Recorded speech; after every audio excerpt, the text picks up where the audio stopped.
All right, absolutely appreciate y'all being here. Kind of give you a little take after the game of kind of what I talk to the team about. Usually on Monday, Tuesday press conference, that's kind of what we do. So kind of we go through each phase of the game and really evaluate the game.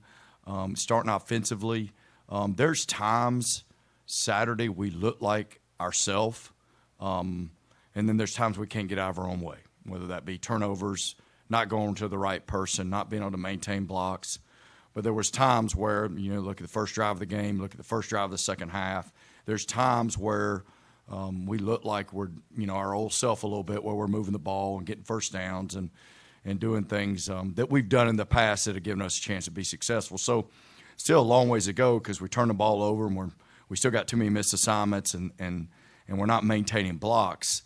And those got to get fixed or we're not going to be able to move forward the way we need to.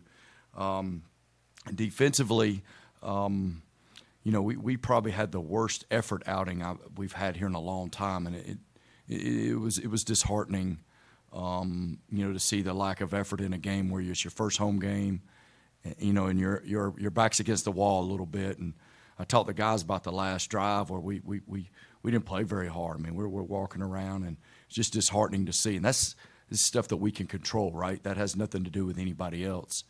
So defensively, that's the biggest thing. Obviously there's some techniques and things we got to get better at. The positive on defense is we had turnovers, which was a game changer. And then special teams, I think we're covering kicks really well right now. I think that's been a real positive. And we missed 2 field goals, which we, one was a little bit longer, but he's good enough to make those. And, and other than that, I think we're just kind of out there on special teams. I don't think we're making a difference one way or the other. So I say all this because this is kind of where we are right now, and the things that have to get better because, going into this week, if we're not completely intentional about going to practice and practicing, going to meetings with great attention, if we're not completely intentional about our practice habits from the start of practice to the end of practice, they'll run us out of the stadium on Saturday. Let's just be real right now. We have to go be better at what we do during the week so all these things I just talked about can be better on Saturday. Because if they're not, you're playing a team that's averaging 36 points a game. They're 4-1. They had one of those no-show outings where honestly their numbers are skewed a little bit. They're probably averaging over 40 points a game. They got one skew. They're only giving up around 20, 22 points a game, and they can score quick. Jacksonville State is not the same Jacksonville State that we've played against the last several years, in my opinion. My opinion is they're tougher, they're more physical, and they're more disciplined than they've been. Not a knock on what was before. This is just evaluating what we're getting ready to play on Saturday. So, and we got to go to their place. So all these things I'm talking about are things that we got to go get ready for and be intentional about and understand. And this is a conference game for us, which is important.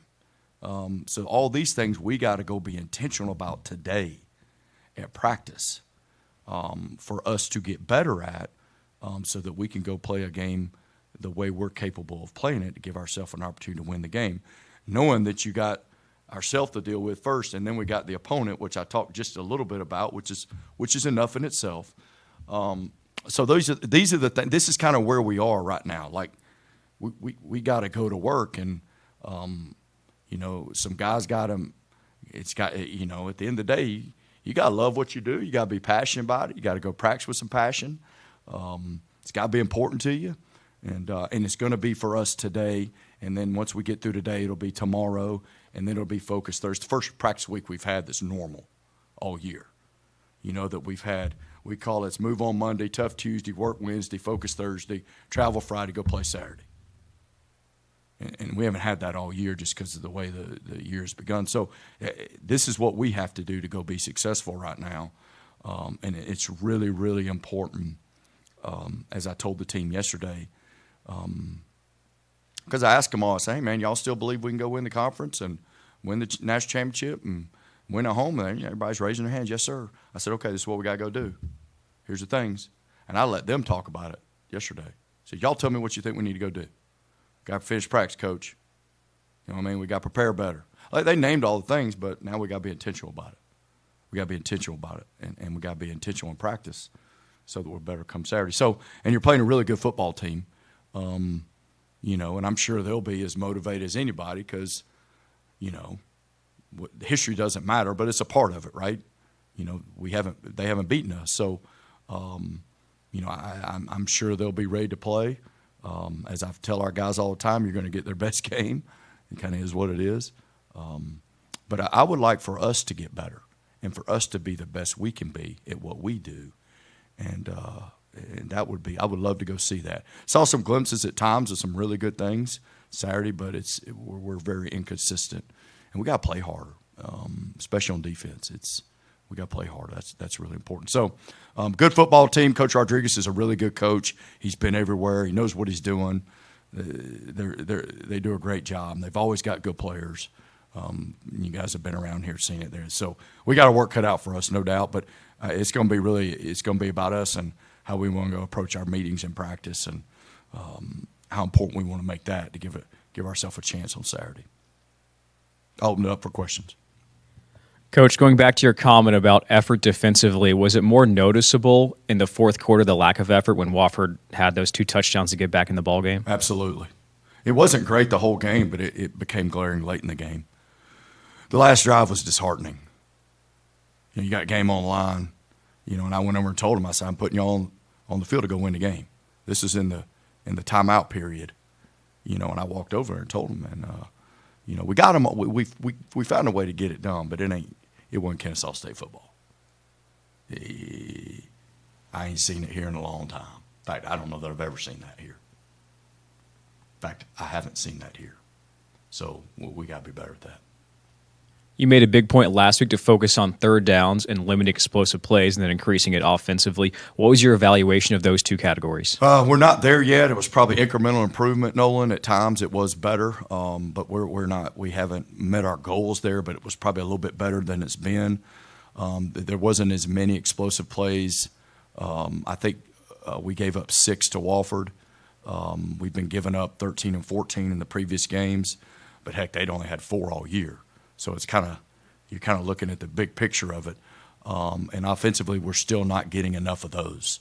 I think we probably only had 4 or 5 explosive plays in the game. So a lot of room to grow in those areas. I think there was some incremental improvement at times, for sure, on those areas. But those are pretty critical stats for us right now.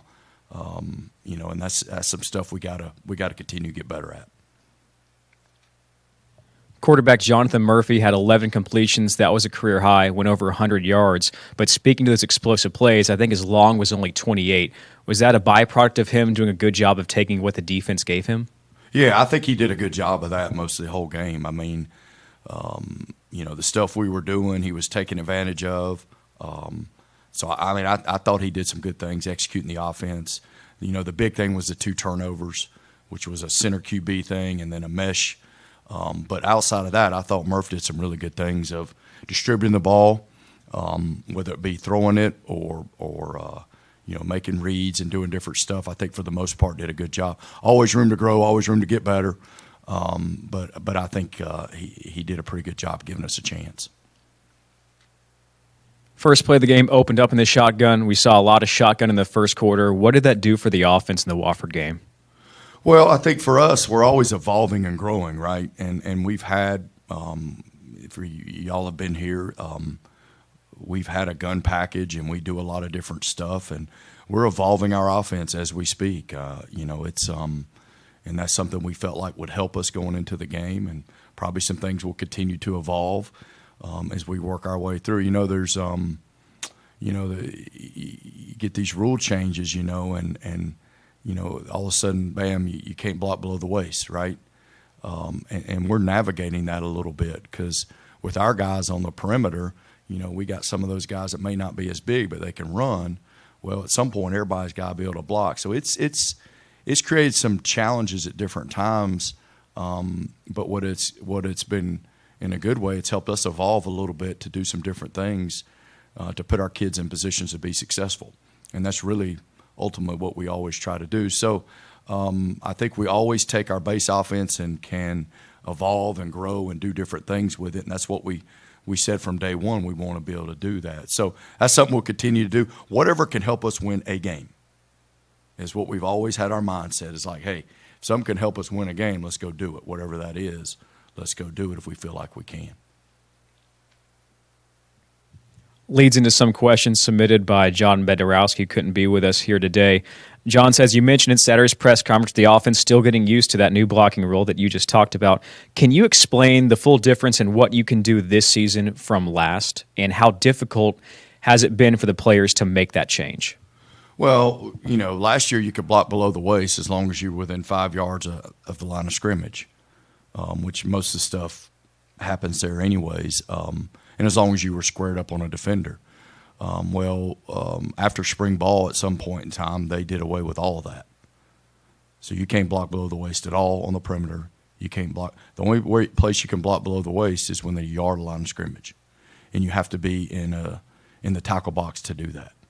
So that's it. So, and we started teaching some different techniques in the spring because we were kind of knew what was coming. So it's an adjustment because it's different from what we've had before. So, but that's the rule. That's the difference in the rule. It's you can get guys on the ground. Well, now you can't. If you do, you got to go pancake them.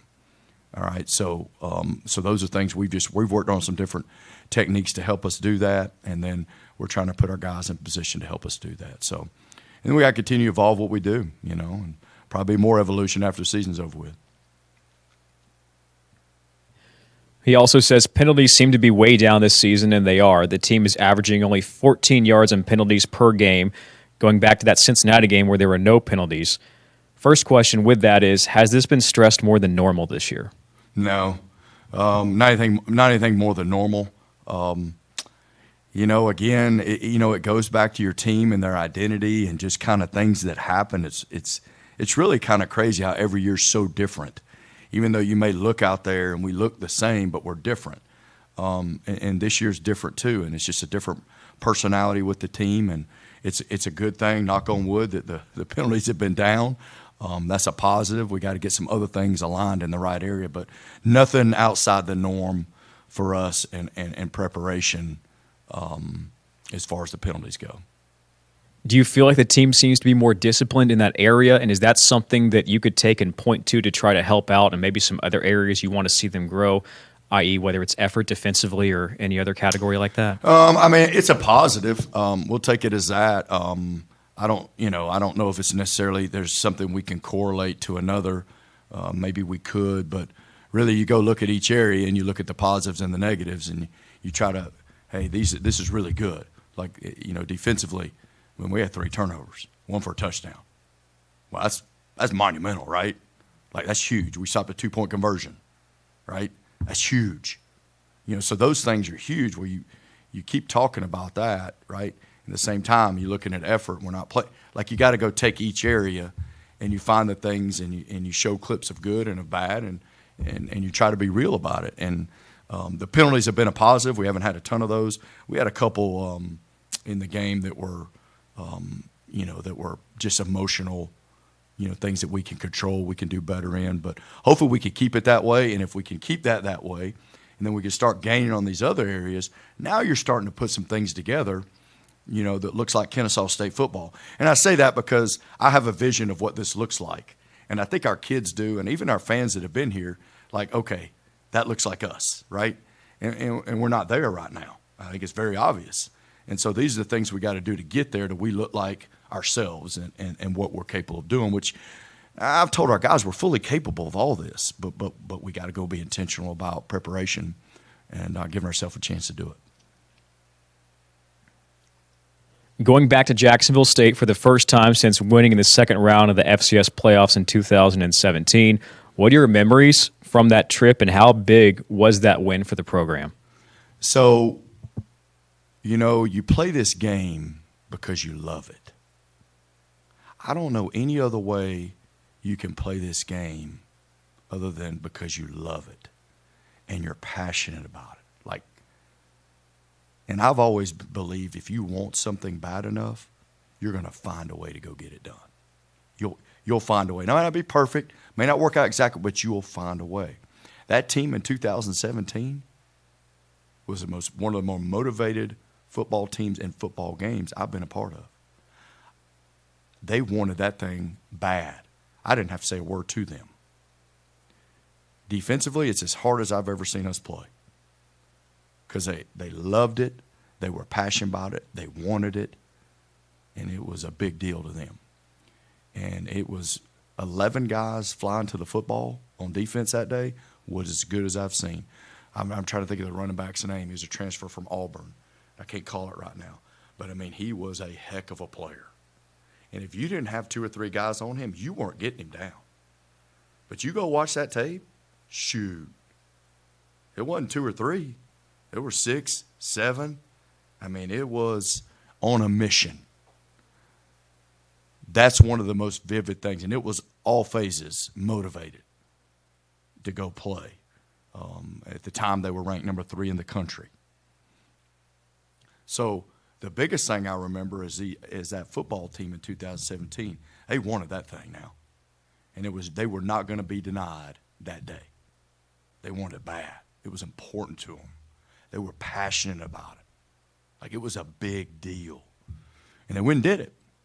And I also remember that game that I think there was probably 18,000 or so people at the game. There was probably 15,000 were probably Jacksonville State, and we probably had 3,000 there. By the time the game was over, the 3,000 Kennesaw State fans had taken over that game. And they were the ones that were being loud and proud. But I think all that fed off the energy and the want-to of that football team on that day.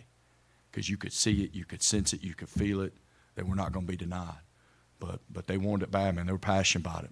And those are just some memories, I think, Nolan, of that day. Back in 2017, which is a long time ago, completely different teams, completely different times. But you had a bunch of motivated young men now, and they were inspired, and their want-to was at an all-time high, and they were going to make it happen. And it didn't need no pregame talk. Didn't need nothing. They wanted it, man. It's important to them. So, and the fans were awesome that day. It was one of the more phenomenal away games I've been a part of, where the visiting crowd's louder than the home crowd when the thing's over with. It's pretty cool. It sounds like that's a piece of the vision that you want to tap into, going back to the way the team played in 2017 at Jack State. Yeah, you get a feel for that? I did. Yeah, absolutely. You got to love this game. It's got to be important to you, and your want to and your passion. Listen, that's you got to have that. Like, I don't know how else to play the game. Like, I feel like sometimes I'm passionate to a fault. Like, I get wound up and because I want the best for these kids. I want them to go have success. I want them to be their best version of themselves. I want them to go do the things they want to do. And, but at the end of the day, down deep, they got to want it. And they got to love it. And they got to be passionate about it. And that's the only way I know to play. I was never good enough to be any other way. And that's just the way, when I say Kennesaw State football, to me, that's who we are, and that's who we've been. Like, we play with a chip on our shoulder. We play motivated. We play hard. We don't always play great, but there's some things that were always characteristics of our teams here. And I think we have a lot of work to do to get that going right now. A couple more here from John, Coach. He's asking, is it disappointing that this may be the last meeting between the teams and that what should have been a natural rivalry is stopped before it gets started, alluding to Jacksonville State announcing last year they're moving up to Conference USA soon? Well, I think it's just part of the world we're in college football.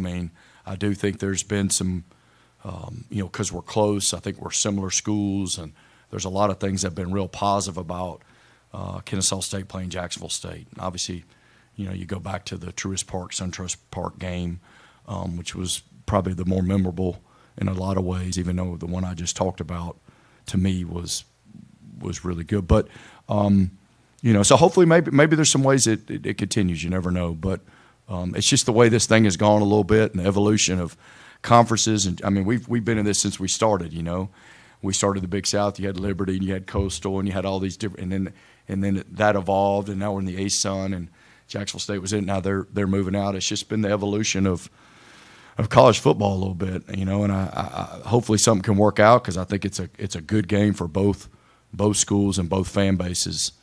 Win or lose, one way or the other, I think it's a good game. I think it's good for both schools, both communities. So maybe something can work out. I don't know. There's so many uncertainties and a lot of things going on when it comes to scheduling and all that. So, but it's been good, I think, for both sides, in my opinion. Lastly, he's asking, how's the team's health? Not too bad. I mean, there's still some guys banged up. You know, I'm trying to think through. Like Gabe Binyard hadn't played since the first game. He's still banged up a little bit. He's been practicing, but he's not 100% right now. I think most of our linemen are back. You know, Mike Feynman's probably out. He's probably out for the year. The guys we lost for the year, Mike Feynman's probably out for the year. He's just not been able to get back. Tyler Scott, one of our D tackles, he just had shoulder surgery. He's out for the year. These guys have been out for a little bit, so it's not. But for the guys that have been playing or on the cusp of playing, I think we got a few guys banged up from the game. I would hope they'd be back by Saturday, or at least by tomorrow's practice. And I was trying to think if there's anybody in particular, but I think for the most part, not too bad, you know, for where we are right now. But it's day to day too. It's crazy. It's, you know, who knows what will happen today, but not too bad. Not too bad. Could be better, but not too bad. And then lastly, Coach, I'm not going to try to predict the weather for this weekend, but in the event that this hurricane comes up and we end up in just a rainfall on Saturday, is that factored into any practice plans or game plans? Well, I mean, I don't really know what you do unless we want to go, you know, turn the sprinklers on the turf field, which those are used just to cool it off when it's hot. You know, we always, you know, when it rains, we go practice in the rain, and we, you know, every Thursday we go out and we got buckets of water out there, and we're dumping them in the water, just trying to get snaps and do that. I don't know that you can fully go get ready for whatever it might be, you know, but we'll be as prepared as we can be. But, you know, I don't know. It looks like it's going to rain, but I don't know what it's going to – you never know what it's going to do when you're dealing with a weather system like that. But, you know, so I don't know if there's anything else necessarily, you know, we can do. We always do wet ball stuff, like I said, on Thursday. We just hadn't had a ton of rain, you know, lately. You know, we'll go practice in it because you got to get ready to play in it. But I don't know if there's anything else outside of that you can effectively do. You know, to go get ready. Obviously, if it is, you know, both sides are going to take care of the ball, as always. So, but I think that's really, you know, all we can manage right now. I don't really know how else to orchestrate anything else. All right, appreciate y'all.